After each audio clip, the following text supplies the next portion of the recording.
tugas Suruhanjaya Pencegahan Rasuah Malaysia dan mengelakkan daripada ketirisan, keborosan dan rasuah yang dianggap sebagai sistemik dalam negara kita.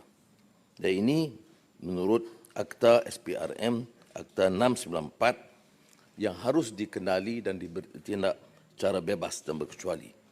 Maka sekiranya soalan itu merujuk kepada kedudukan mantan-mantan Perdana Menteri, itu bukan permasalahan yang harus dibangkitkan kepada saya kerana usul itu dan tindakan harus diambil secara bebas dan berkecuali, saya tegaskan, oleh SPRM sendiri. Dan memang tidak dapat dielakkan kerana ini merupakan tokoh-tokoh politik yang terkenal, akan ada persepsi positif dan negatif. Tetapi kita harus terikat dengan fakta dan undang-undang. Orang-orang yang menganggap bahawa tuduhan-tuduhan atau siasatan itu bermotif politik, itu harus melihat kepada fakta dan bukan kepada sentimen politik untuk mengelilingkan rakyat.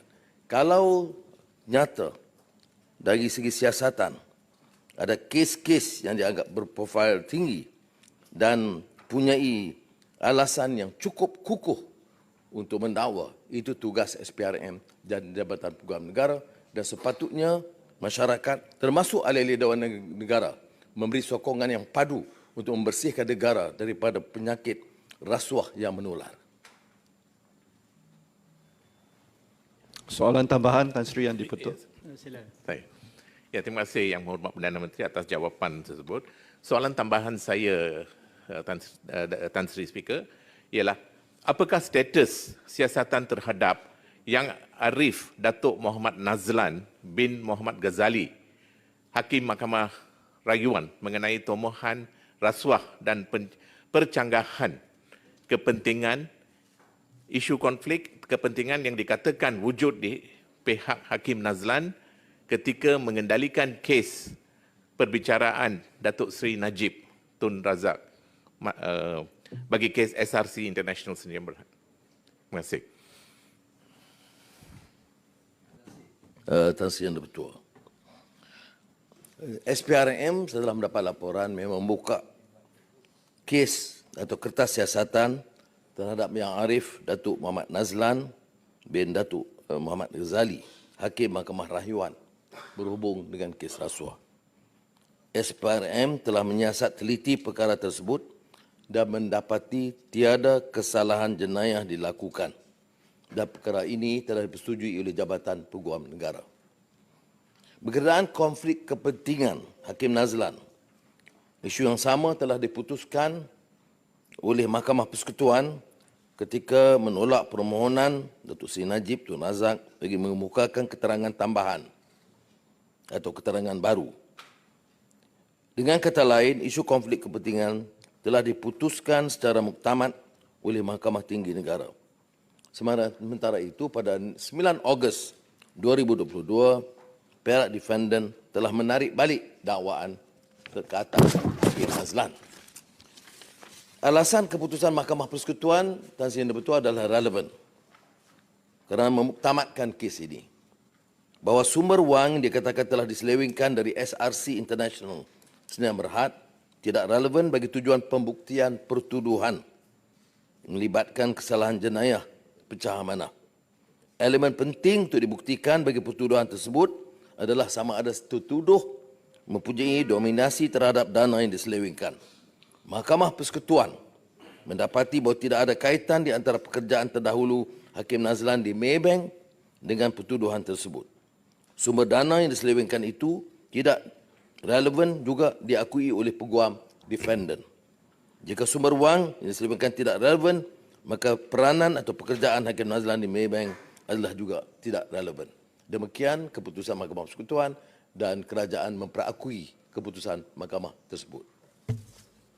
Soalan tambahan Tan Sri Yang di-Pertua. Yang Berhormat Datuk Dr. Dominic. Terima kasih Tan Sri Yang di-Pertua. Terima kasih Yang Amat Berhormat Perdana Menteri penjelasan yang telah diberikan. Soalan tambahan saya ialah nak memohon Perdana Menteri nyatakan mekanisme yang sedang digunapakai oleh SPRM bahawa setiap siasatan yang diadakan tidak dipengaruhi oleh kuasa politik termasuk juga arahan yang bermotif politik.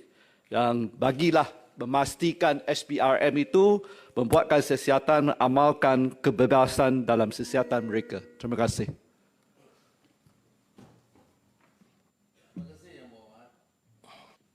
Kaedah siasatan SPRM itu cukup jelas. Ada laporan dibuat, siasatan dibuat. Dan arahan yang saya selaku Perdana Menteri lakukan adalah supaya semua badan penyiasat, sama ada LHDN, SPRM, Polis Diraja Malaysia, Bank Negara, harus menjalankan tindakan mereka secara profesional without fear of favor. Jadi oleh yang demikian, untuk memutuskan, lihat pada fakta.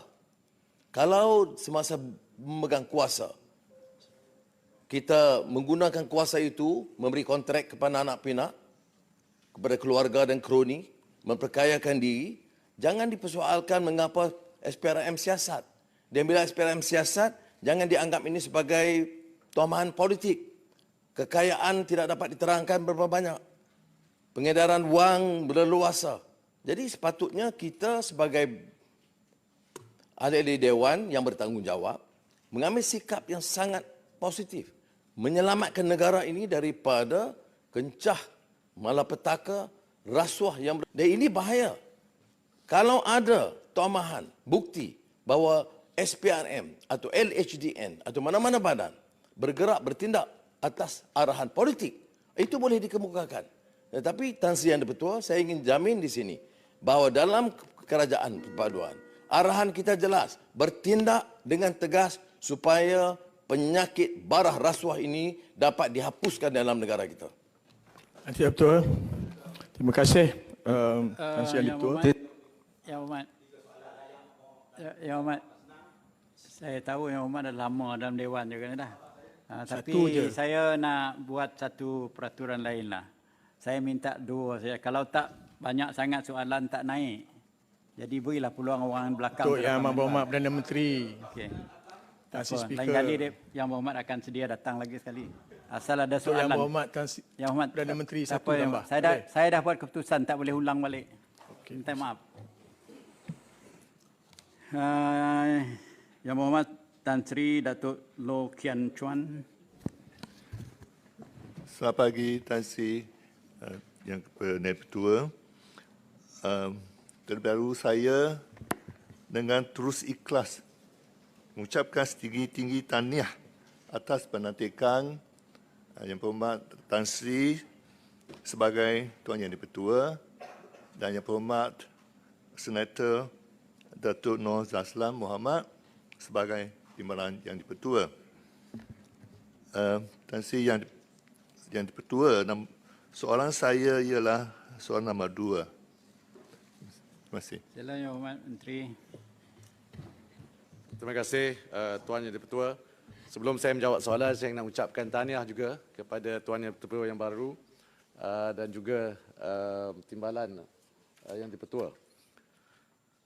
Terima kasih Tan Sri kerana soalan tersebut.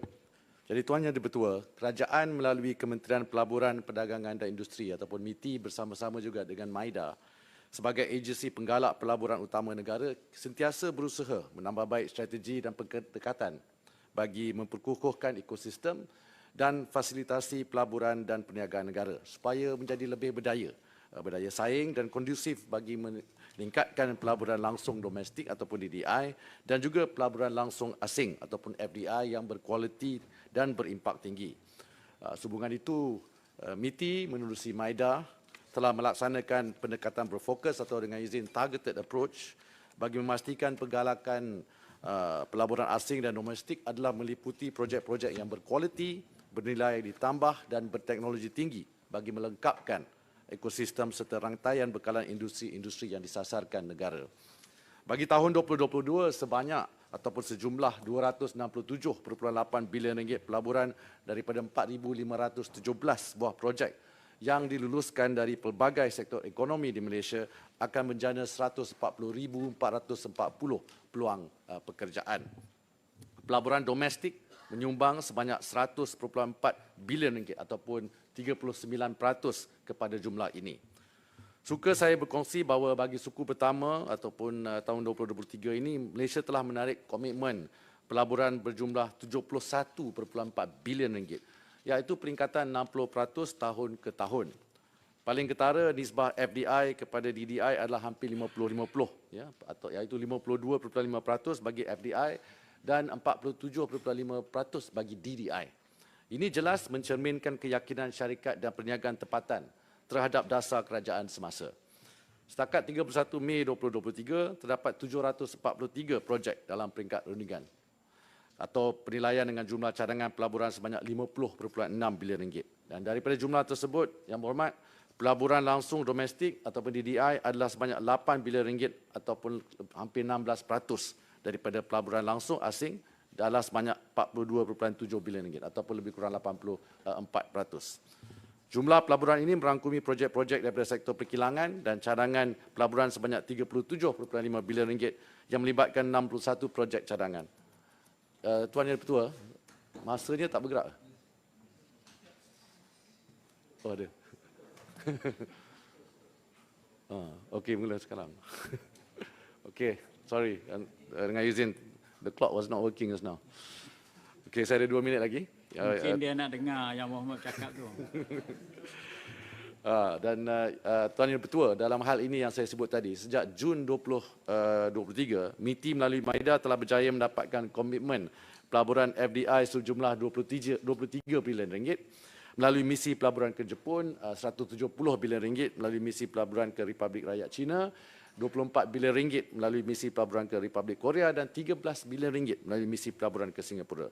Jadi misi-misi pelaburan ini merupakan pencapaian penting ke arah merealisasikan matlamat Malaysia untuk menjadi hub inovasi global berteknologi tinggi. Ini sejajar dengan sektor sasaran dasar pelaburan baru ataupun NIP, iaitu aeroangkasa, elektrik, elektronik, ekonomi digital, pharmaceutical dan juga kimia petrokimia. NIP juga menyasarkan sebuah ekosistem pelaburan yang berdaya tahan dan seterusnya dapat menjana pelbagai peluang untuk perusahaan kecil dan sederhana ataupun PKS serta pekerjaan bergaji tinggi bagi rakyat Malaysia. Bagi merangsangkan pelaburan PKS, MAIDA sebagai agensi penggalak pelaburan utama telah menyediakan beberapa program yang berbentuk insentif, berbentuk galakan cukai dan geran kepada syarikat domestik. Ada beberapa, satu contohnya ialah menyediakan galakan cukai kepada syarikat domestik yang melaksanakan projek yang digalakkan di bawah Akta Penggalakan Pelaburan PIA 1986. Kita juga meningkatkan upaya pelaburan tempatan melalui dana intervensi industri forward bagi PKS. Kita juga menggalakkan penggunaan automasi di kalangan syarikat-syarikat di sektor perkilangan dan perkhidmatan melalui allowance model automasi ataupun dengan izin automation capital allowance. Kita pun ada beberapa lagi program seperti Invest Series Conference. So, terima kasih, Dipertua. Terima kasih. Terima kasih. Soalan tambahan? Terima kasih Tuan Sri Yang Dipertua. Terima kasih YB Menteri atas jawapan tersebut. Soalan tambahan, adakah kerajaan akan menetapkan DDI sebagai KPI? Dan apakah usaha yang sedang dan akan dilaksanakan untuk meningkatkan DDI lagi? Terima kasih. Terima kasih Yang Berhormat.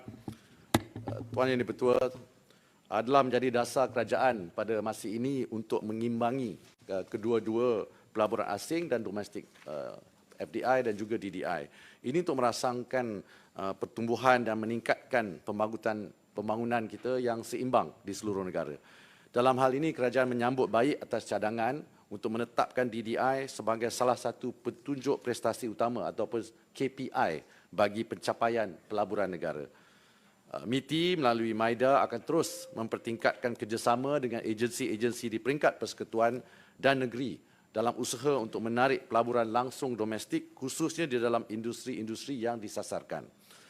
Kita juga mengiktiraf sumbangan besar syarikat domestik kepada ekonomi dan berhasrat untuk memudahkan pertumbuhan, daya saing dan juga penyertaan mereka dalam sektor nilai tambah yang lebih tinggi. Yang Berhormat, ini malah sejajar dengan dasar pelaburan baru yang saya sebut tadi dan juga pelan induk perindustrian baru dengan izin the New Industrial Master Plan 2030 yang insya-Allah akan dilancarkan pada Ogos tahun ini. MITI memang memberikan penekanan yang tinggi untuk mempertingkatkan atau meningkatkan DDI dan juga mempergiatkan usaha ke arah pelaburan domestik yang mampan. Dan setakat ini, agensi MITI melalui MIDA telah berjaya melaksanakan pelbagai program bantuan kewangan untuk menyokong syarikat tempatan, contohnya melalui dana strategik pelaburan domestik dan juga grant otomasi pintar. Terima kasih, Yang Berhormat. Saya jemput Datuk Seri Senator yang baru mengangkat sumpah.